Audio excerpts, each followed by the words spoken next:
자, 이제 말씀을 함께 나누도록 하겠습니다.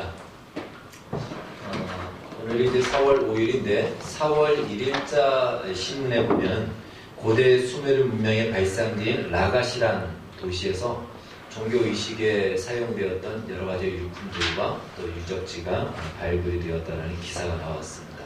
이미 이제 그 지역은 19세기부터 굉장히 수메르 문명의 발상지다 보니까 많은 발굴이 됐던 많은 유물들이 발굴이 됐는데, 이번에 발굴이 된 것은 종교의식과 관련된 이 유물과 유적지가 발견이 됐습니다.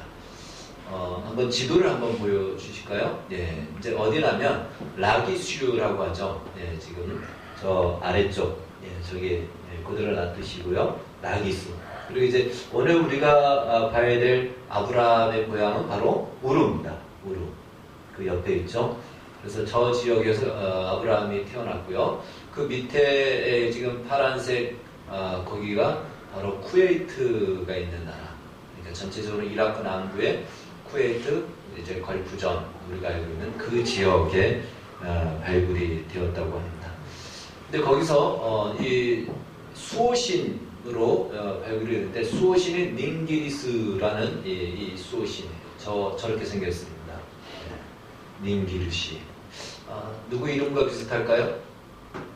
우리가 지난주에 살펴봤던 니무롯과 비슷하죠. 니무롯입니다.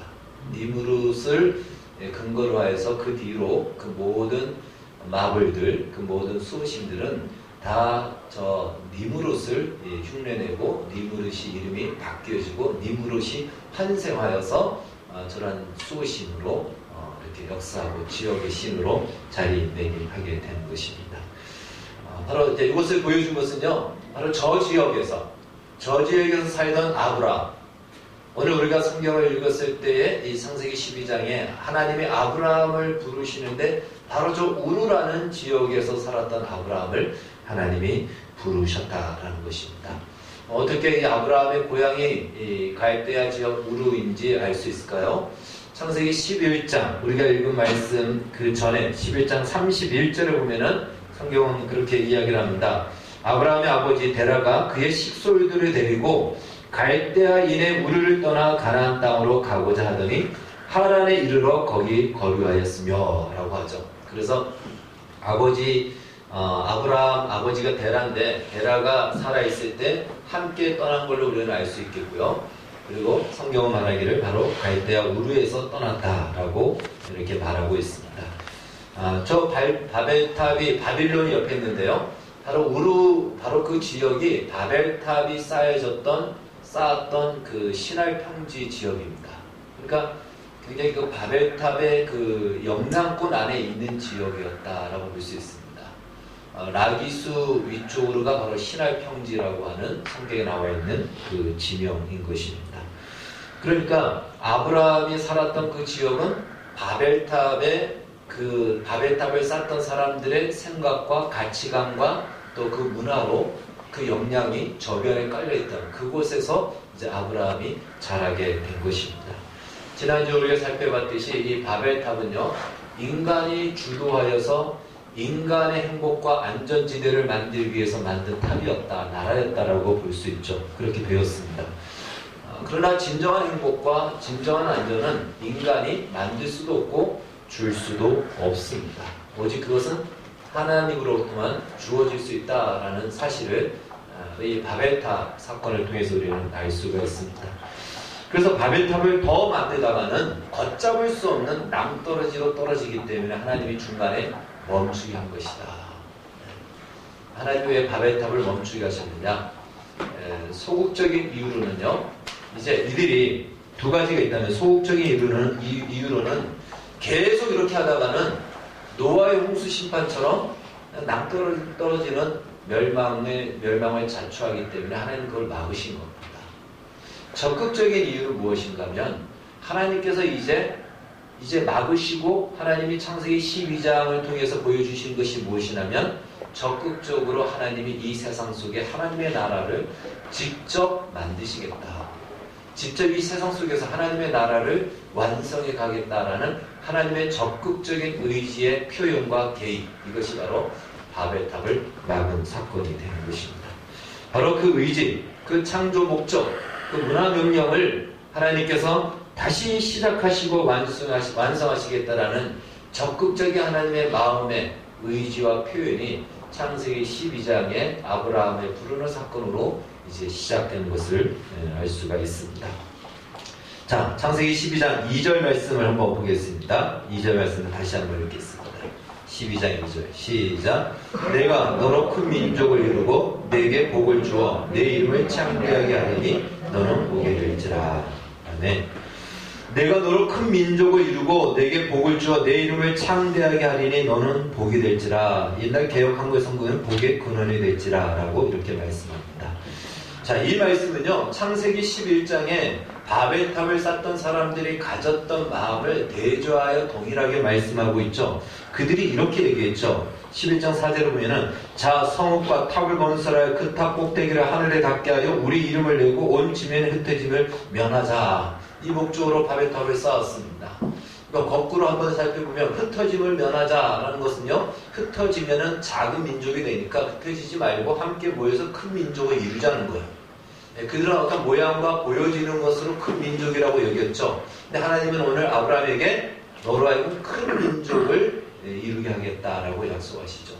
또 이들은 우리 이름을 내자라고 했습니다. 우리 이름을 내자라는 이 말은 우리가 마음 먹으면, 우리 인간이 마음 먹으면 못할 것이 없다는 것을 보여주자. 그래서 우리가 인간의 안전지대를 우리가 우리의 손으로 만들어보자. 이것이 우리 이름을 내자라는 것이었습니다. 한마디로 인간 찬가를 부르자. 이런 의미였죠. 그래서 원하는 그 복과 행복을 우리가 누리자라는 것이었지만 이 복은 하나님이 주신 거죠. 그래서 하나님이 내게 복을 주어라고 이렇게 말씀하십니다. 그리고 이제 이들이 탑 꼭대기를 하늘에 닿게 하자라고 했는데 이 하늘은 하나님이 계신 보좌를 말합니다. 그 하나님이 계신 보좌의 자리에까지 닿게 하여 하나님을 밀어내고 우리가 만든 신을 그 자리에 앉히자. 다른 말로 인간이 통치하는 나라, 인간이 원하는 대로 다스리는 그 세상을 만들자라는 것입니다. 그러나 그러한 나라, 이런 나라는 일찍이 존재하지 않았고 또 그것은 존재할 수도 없었던 것입니다. 하나님을 밀어내는 이 세상, 하나님께서 그대로 내버려 둘 수 없죠. 그래서 하나님이 직접 이제 멈추게 하셨고 개입을 하신 것이죠. 아담과 노아에게는 이렇게 말씀하셨습니다. 생육하고 번성하여 땅에 충만하라. 무슨 말씀인지는 알겠지만 약간은 조금은 좀 멀리 들리기도 합니다. 구체적인 말씀보다도 그냥 번성하라 이 뜻인가? 이것을 하나님은 동일한 이 창조의 명령을 아브라함을 통해서 구체적으로 말씀하시는 거예요. 똑같은 말씀입니다. 사실은 내가 너를 불러서 너를 통하여 내가 원하는 나라, 내가 완성하고자 하는 나라, 진정한 복과 평강이 있는 나라, 그 나라를 너를 통하여 내가 시작하겠다. 이것이 아브라함의 부른 사건이요, 아담과 노아에게 줬던 창조의 명령을 구체적으로 내가 시작하겠다라는 하나님의 의지의 표현이라는 것입니다. 그걸 아브라함을 통해서 궁극적으로 이루시겠다라는 그림을 오늘 창세기 12장에서 말씀해 주고 있습니다. 여러분, 만약에 이 말씀을 우리 각자 여러분이 받았다면 믿어집니까?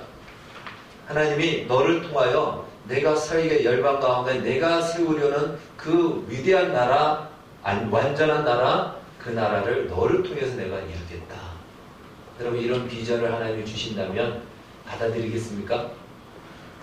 아마 성도들에게 성경 구절 중에서 가장 좋은 것 5구절 뽑으라면요, 창세기 12장 1절에서 3절이 반드시 들어갑니다.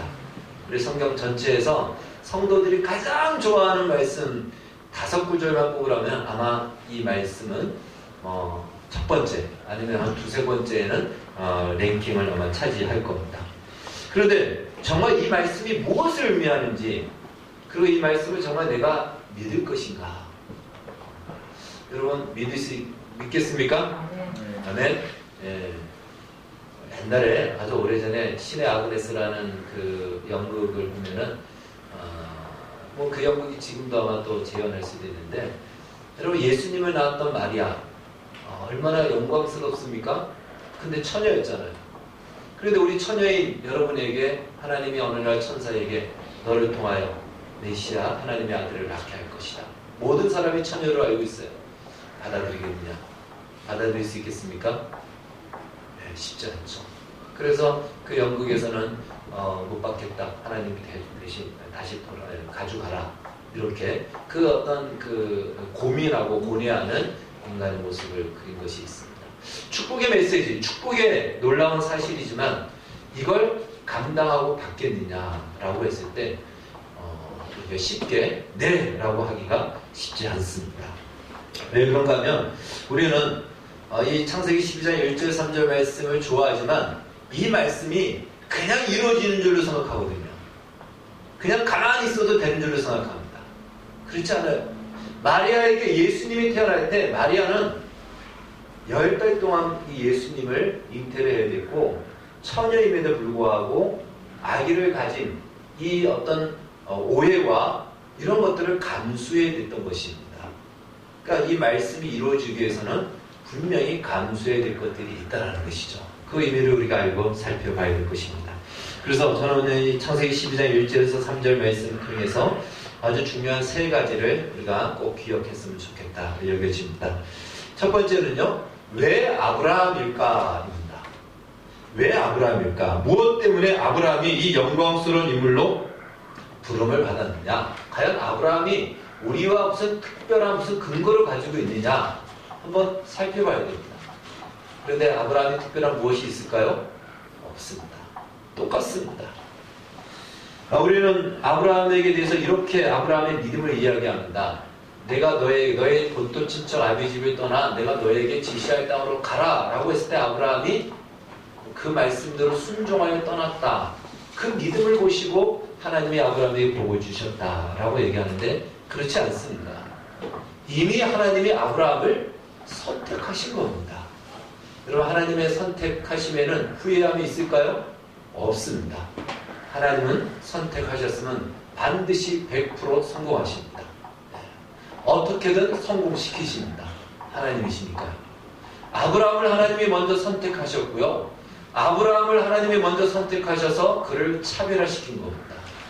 그리고 그 차별화된 하나님의 비전과 하나님의 부르심 앞에 아브라함이 눈을 열어져서 그것을 보게 되었고 믿음으로 그것을 고백하고 따라간 것입니다. 그래서 아브라함의 믿음이 우선이 아니고 하나님의 선택과 하나님의 부르심이 우선이라는 것입니다. 무엇이 탁월하고 특별해서가 아니라는 이 사실을 꼭 기억하십시오. 아브라함이 무슨 차별화가 되고 다른 사람과 차이가 있다? 그렇지 않습니다. 우리가 이제 만인의 여인이었다가 어떤 여자가 결혼하던가 만인의 연인이었던 남자가 결혼하면 그때 우리가 뭐라고 부르죠? 품절남, 품절녀라고 하지 않습니까? 그러니까 품절녀와 다른 여자의 차이점은 품절녀는 이제 한 사람으로부터 한 남자로부터 선택을 받았다는 거예요. 그것이 차이점이지 이 여자가 어떠해서 그런 것은 두 번째라는 것입니다. 다른 말로 하나님이 우리를 선택하신 거예요. 하나님이 아브라함을 선택하셨습니다. 선택한 것으로 끝나지 않고 이제 하나님은 아브라함의 인생 속에 간섭하시고 개입하셔서 하나님의 인도함을 따라 아브라함이 살게 하실 것이고 그래서 하나님이 원하는 목적대로 완성시킬 것입니다. 그것이 아브라함과 다른 사람과의 차이점이고 차별인 것입니다. 여러분과 저를 하나님이 동일하게 선택하신 줄 믿으시기 바랍니다. 이것은요, 아브라함을 부르신 사건뿐만이 아니고 이후로 하나님이 일하시는 모든 하나님의 방법, 하나님이 쓰시는, 즐겨 쓰시는 하나님의 방법이 됩니다. 그래서 우리도 동일합니다.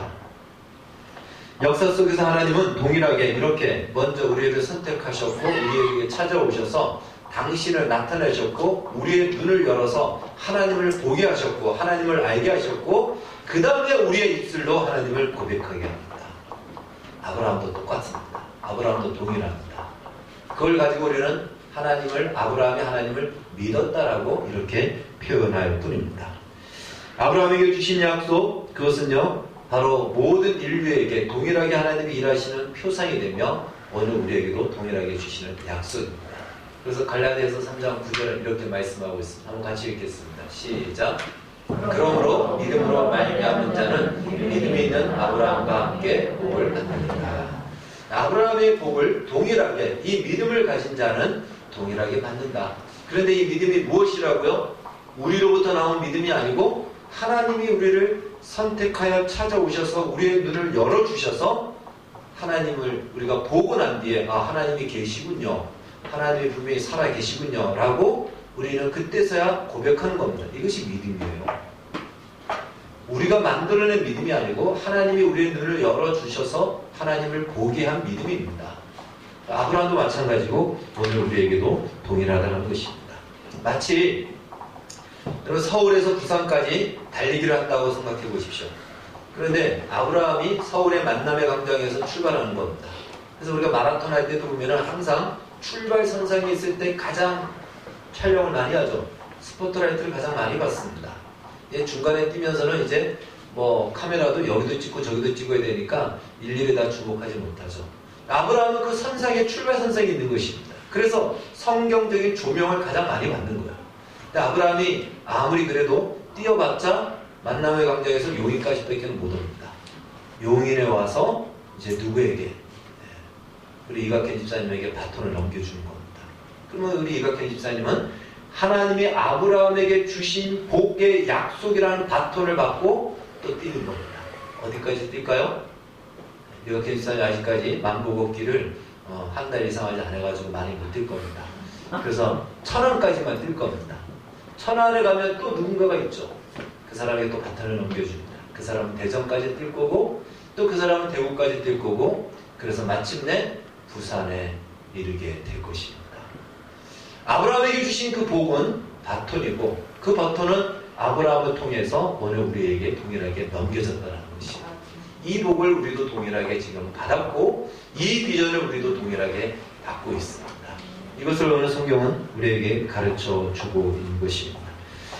자, 그래서 이 바톤이 하나님의 약속과 복이라면 그 바톤을 잡고 있는 우리 역시 어떤 조건 때문에 이것을 우리가 받게 된 것이 아니고 하나님의 선택과 부르심 때문에 받게 된 것이다. 그 이유와 근거가 우리 자신이 아닌 하나님이라는 사실, 이것을 가지고 우리는 하나님의 은혜다 혹은 우리가 믿음이다 라고 말하는 것입니다. 따라서 우리가 기억해야 될 것은요, 우리가 받은 구원은 단순히 죄 사함을 얻기 위한 것만이 아니라는 것이에요. 여러분, 아브라함을 하나님이 저 갈대아 우르라는 바벨론 땅에서 부른 것은 죄 사함을 준 거예요.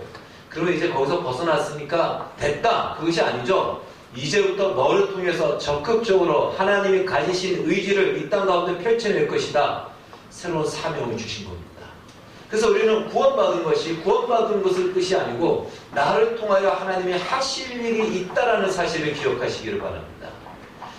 이제 난 구원받은 것은 끝이 아니고 나를 통하여 하나님이 나의 인생 속에서 개입하셔서 간섭하셔서 나를 통하여 생육하고 번성하여 땅에 충만케 하시는 하나님의 일하심의 역사가 우리의 삶의 영역 속에서 이제 이루어질 것이고, 그것을 위해서 하나님은 우리를 동력자로, 고린도전서 3장 9절에 우리는 하나님의 동력자요라고 말하고 있는 것처럼 우리를 하나님과 일하는 파트너로 우리를 부르시고 있다는 사실을 꼭 기억하시기를 바라겠습니다.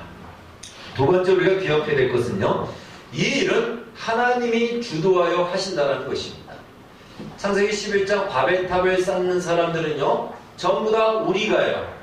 우리가, 인간의 나라를, 인간을 위하여 인간의 유토피아를 만들자.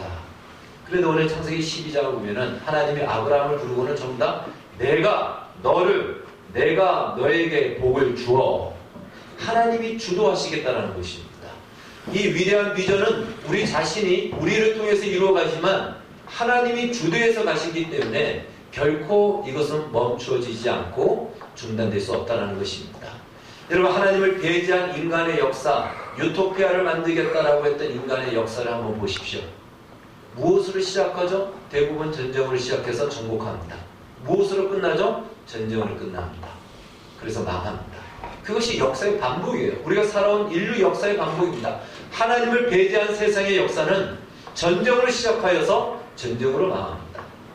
그것이 증거하는 거예요. 근데 하나님이 시작하시는 역사는 전쟁으로 시작하지 않죠. 하나님의 나라는 로마서 14장에서 먹고 마시는 것이 아니고 바로 그리스도 안에서 의와 희락과 평강이다라고 이렇게 말씀합니다. 하나님의 역사는, 하나님의 나라는 의로 가득 찬 것이고 희락과 평강으로 가득 찼다라는 것입니다. 그래서 이 역사는 하나님이 주도해서 가시기 때문에 결코 망하고 중단되어지고 바뀌어지지 않습니다. 아브라함은 그의 생애를 용인까지 오면서 멈췄다면 아브라함은 끝났지만 아브라함이 받은 바톤과 복은, 그 하나님의 나라의 그림은 계속 이어진다는 것이죠. 오늘 이 시대까지, 오늘 우리를 통해서도 이후에 우리의 자손을 통해서도 그 나라는 더 완성되어져 갈 것입니다. 결코 멈춰지지 않는다는 것입니다. 근데 우리는 보통 이런 생각을 가져요. 이런 생각을 가지는데 어떤 생각이냐면, 하나님의 나라라고 하니까 우리는 노예처럼 일을 하고 하나님은 우리가 일하는 것에 대해서 떵떵거리면서 대접만 받는, 그것이 하나님의 나라인가? 그렇지 않습니다. 창세기 11장에서 바벨탑을 쌓았던 사람들이 꿈꾸었던 진정한 평화와 진정한 안정과 진정한 그 기쁨의 나라, 행복의 나라, 그것이 바로 인간 안에서는 만들 수도 없고 줄 수도 없고 하나님 나라 안에서만 경험할 수 있고 누릴 수가 있는 것입니다. 그래서 하나님의 나라 안에서만이 인간은 진정한 만족이 있습니다. 금방 제가 드렸던 것처럼 로마서 14장에 있는 말씀은요, 하나님의 나라는 먹는 것과 마시는 것이 아니라 성령 안에서 의와 희락과 평강이라고 했을 때, 먹는 것과 마시는 것이 우리에게 필요 없다, 그 얘기가 아닙니다. 사람은 먹는 것과 마시는 것으로 만족할 수 없다는 것이에요. 인간은 그런 존재로 지음받지 않았기 때문에, 그 이상의 가치로 지음받았기 때문에 먹는 것도 필요하고 마시는 것도 필요하지만 거기서 멈출 수가 없다는 것이에요. 그걸로 행복할 수도 없고 만족할 수도 없습니다. 그 이상의 채워짐이 있어야 인간은 만족할 수가 있다는 것이에요. 여러분, 동물들은 먹고 마시면 그걸로 끝입니다. 사람은 그렇지 않아요. 그 이상이 없기 때문에 사람이 먹고 마시는 것이 가득 차 있고 그 이상의 비전이 없다 보니까 이탈하게 되고 권태에 빠지고 사람이 이상하게 되는 겁니다.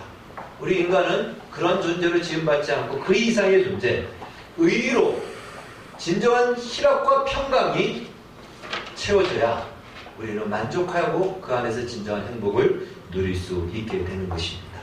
바로 그렇게 하나님이 주도해 가신다는 것입니다. 세 번째로 기억해야 될 것은요, 아브라함은 이제 하나님의 비전, 하나님의 나라를 이 세상 속에 구현시키고 이루어 가시는 이 비전을 아브라함을 통해서 이루어 가시겠지만, 그 나라를 이루어 가심과 동시에 아브라함도 하나님의 나라로 빚어간다는 사실입니다. 그러니까 하나님은 그냥 기능적으로 우리를 통해서 일을 이루시는 것이 끝이 아니고 우리 자신이 하나님의 나라로 빚어가신다는 사실이에요. 요한계시록 1장에서 우리를 향해서 바로 그의 나라라고 얘기합니다. 우리 자신이 하나님의 나라로 채워지는 것입니다. 그러니까 사람들이 이 창세기 12장 1절 3절 말씀을 좋아하는 것은 이 기능적으로 이러한 하나님의 약속의 복이 나에게 주어지는 것, 이것만 기대하는데, 하나님은 그 나라의 실체, 너 자신이 그런 실체가 되게끔 내가 너를 그렇게 불렀다라고 이야기하는 것입니다. 여러분, 하나님의 약속이 이루어질 때 그것을 감당할 수 있어야 돼요. 그러니까 다른 말로 하나님은 우리를 졸부로 만들지 않겠다는 것이. 이 졸부가 무엇입니까? 갑자기 예를 들어서 땅값이 올라서 한순간에 부자가 되는 거예요. 그런데 그만한 것을 경영할 만한 그 준비가 돼 있지 않은 상태에서 그 많은 것을 얻게 됐을 때 그것은 굉장히 해가 될 수 있고 독이 될 수가 있는 것입니다. 그걸 적절하게 누릴 수 있는 실력과 능력을 갖출 때 그것은 오히려 나에게 유익이 되고 더 큰 부로 다른 사람들에게도 유익을 줄 수가 있는 것이죠. 하나님의 나라, 하나님의 약속이 우리에게 이루어질 때 그것을 감당할 수 있는 우리 자신의 그릇을 넓혀가시기 위해서 우리의 인생을 빚어가신다는 것이죠. 그래서 우리 인생 속에서 개입하셔서 우리의 그릇을 키우기 위해서 우리를 고난 가운데 집어넣기도 하고 슬픔 가운데 집어넣기도 하고 하나님의 기적을 경험하는 바로 그러한 은혜도 누리게 합니다. 그래서 우리는 그 자리에서 나 자신도 알게 되고 하나님을 알게 됩니다. 하나님은 왜 이 일을 하시는가? 하나님의 진정한 목적이 무엇인가? 기능적으로 나를 쓰는 것으로 버리는 것이 아니고 이것이 진정 누구를 위한 것인지를 우리는 알면서 우리 자신이 마치 하나님의 나라, 우리 자신 하나님의 나라의 요소로 가득 채워진 하나님의 나라로 만족하며 채워지도록 우리를 이끌어 가신다는 것입니다. 그래서 아브라함에게 주신 이 복처럼, 그리고 아브라함의 인생을 우리는 앞으로 살펴보겠지만 그렇게 빚어가셨듯이 오늘 우리도 하나님의 이 약속을 주신 것을 끝나지 않고 우리를 그렇게 빚어가신다는 거예요. 그래서 우리의 인생 속에 하나님은 개입하십니다. 어떤 삶의 막막하고 고통스러운 현실 앞에 우리는 눈물을 흘리기도 합니다. 예배가 바로 그래서 그런 눈물을 쏟아내는 곳이기도 하죠. 그러나 그 가운데서 환희스러운 기적을 경험해서 감격의 눈물도 있습니다. 이 두 눈물, 이 두 찬양과 또 한숨과 이런 것들이 우리의 인생 속을 가득 채울 것입니다. 거기서 하나님은 우리를 하나님의 나라로 완성해 가신다는 것입니다. 그래서 한순간순간을 지나면서 우리의 생각과 인생 속에 하나님이 1도 없던 우리의 인생이 점점 하나님의 자리가 채워져서 마침내 하나님의 DNA로 우리의 사고방식과 생각과 삶이 가득 채워지는, 마치 하나님과 같은 존재로 우리를 완성해 가신다는 것입니다. 그것이 우리는 아브라함의 인생을 통해서 앞으로 살펴보게 될 것입니다. 성경은 이런 아브라함의 모습에 대해서 힌트를 하나 주는데요. 7절 8절에 보면 아브라함이 잘했다라기보다도 바로 이것은 우리도 해야 되고 할 수 있는 것들입니다. 바로 무엇이냐면 아브라함은 가는 곳곳마다 하나님께 제단을 쌓았습니다. 제단을 쌓았다는 것은 오늘날로 얘기한다면 예배를 드렸다는 것입니다. 여러분, 예배란 단순히 종교의식이 아닙니다. 세상 사람들이 봤을 때는 종교의식이죠. 그래서 이 코로나 바이러스 때도 이 종교의식, 종교생활, 종교활동을 자제하라 이렇게 이야기를 하죠. 그러나 왜 교회가, 왜 기독교인들이 이 예배를 가지고 왜 그렇게 예민하게 반응하느냐? 단순한 종교의식이 아니기 때문에 그렇습니다. 여러분, 예배는 종교의식이 아니에요. 이 예배는 무엇이냐면 하나님과의 언약을 재갱신하는 것입니다. 재확인하는 것입니다. 어떤 언약입니까? 아브라함에게 오늘 하나님이 말씀하셨잖아요. 내가 너를 통해서 이 일을 할 거야. 너는 나를 통해서 나의 능력을 힘입어서 이 일을 완성시키는 존재가 될 거야. 그러면 아브라함이 할 일이 있고요, 하나님이 할 일이 있습니다. 그러니까 예배라는 것은 단순한 종교의식이 아니고 하나님이 하나님의 약속대로 일하시게 하시는 현장인 것이에요. 예배를 드린다는 것은 하나님이 나의 하나님이고 나에게 주신 비전대로 하나님은 잊지 않고 또 일하시게끔 만드는 겁니다. 그러니까 하나님과의 관계 속에서 예배는 생명과도 같은 거예요. 이게 끊어지면 우리는 정말 아무것도 할 수 있는 힘을 다 상실해버립니다. 그래서 이 예배는 언약의 재갱신이라는 것이죠. 그래서 이 예배를 통해서 아브라함이 계속해서 요청했던 것이 무엇이냐면 하나님이 비전, 하나님이 말씀하신 대로 하나님은 이루십시오. 하나님이 일하십시오. 하나님께서 일하여 주십시오. 그 약속대로 하나님 행하십시오. 라고 이야기하는 겁니다. 아브라함, 나는 하나님 앞에 예배자로 살겠습니다. 이거예요. 예배자로 산다는 것은 이렇게 종교의식으로 예배를 드리는 것을 말하는 것이 아니고요. 당연히 그것도 포함되겠지만 나는 이제부터 하나님의 백성답게 하나님의 말씀대로 살아가겠습니다. 이것이에요. 세상이 뭐라 하든 세상이 다 반대할지라도 나는 하나님과 언약을 맺은 하나님의 백성으로서 하나님 말씀에 순종하는 자로 나는 살 것이고요. 하나님은 순종하는 나를 통해서 그 약속대로 일하여 주십시오. 이것이 예배예요. 예배가 이것이기 때문에 우리에게는 포기할 수 없는 것이죠. 예배를 통해서 하나님을 하나님 되게 하시는 것이고 우리의 인생 속에서 하나님이 하나님으로 존재하는 것이고 세상 속에서 하나님이 그 영광을 나타나게끔 하시는 것입니다. 아브라함이 했던 것 중에 하나가 바로 이것이었다는 것입니다. 그래서 아브라함은 가는 곳곳마다 지역을 옮길 때마다 예배를 드렸어요. 여러 가지 있죠. 이것은 동물들이 자기 영역 표시하기 위해서 배설물을 막 쏟아놓고 뭐 이런 개념 이렇게 생각할 수도 있지만 그 개념보다도요. 아브라함은 지역적인 공간적인 영역을 얘기했다면 이것은 오늘 우리에게는요. 우리 삶의 영역을 이야기하는 것입니다. 내 삶의 어떤 영역인지 우리가 주일날 예배드리는 이 영역만이 아니고 결혼도 하고요. 자녀도 키우고요. 노후도 계획하고요. 돈도 쓰고요. 사람도 만나고요. 먹고 또 하는 모든 영역에 하나님이 하나님 되게 하라는 것이에요. 그곳의 최고의 가치가 하나님이 되게끔 하라는 것입니다. 그 영역에 하나님을 배제시키지 말라는 것이죠. 바로 그것을 이야기합니다. 그래서 우리를 예배자로 산다는 것은 그걸 이야기하는 거예요. 나의 시간의 영역, 나의 물질의 영역, 내 인생의 영역에 모든 영역에 하나님이 최고가 되고 하나님이 주인이 되게끔 하는 바로 그것이 예배를 드리는 것입니다. 그리고 그것이 바로 믿음인 것입니다. 이번 코로나 바이러스 때문에 한국교회가 예배에 대해서 굉장히 많은 고민을 하게 되었습니다. 지금도 참 정답이 무엇이다 말하기가 어려운 상황입니다. 또 심지어 이제 제가 오늘 강구는 안 했는데요. 부활절을 날에는 대부분 성찬식을 합니다. 이 상황에서 성찬식을 하기가 쉽지 않아서 그러면 온라인으로 성찬식을 해도 되냐? 이러한 지금 고민도 대두가 되고 있습니다. 근데 이제 우리 교단에서는 온라인 성찬은 아니다라고 이렇게 명시를 했는데, 자, 이런 것들을 우리가 정확하게 무엇이라고 말하기가 지금 어려운 시대 속에서 이 예배에 대한 인식을 우리는 새롭게 가져야 됩니다. 단순한 종교의식이 아니라는 사실을 기억하십시오. 이 예배는 하나님이 우리의 인생 속에서 하나님 되게 하시는 겁니다.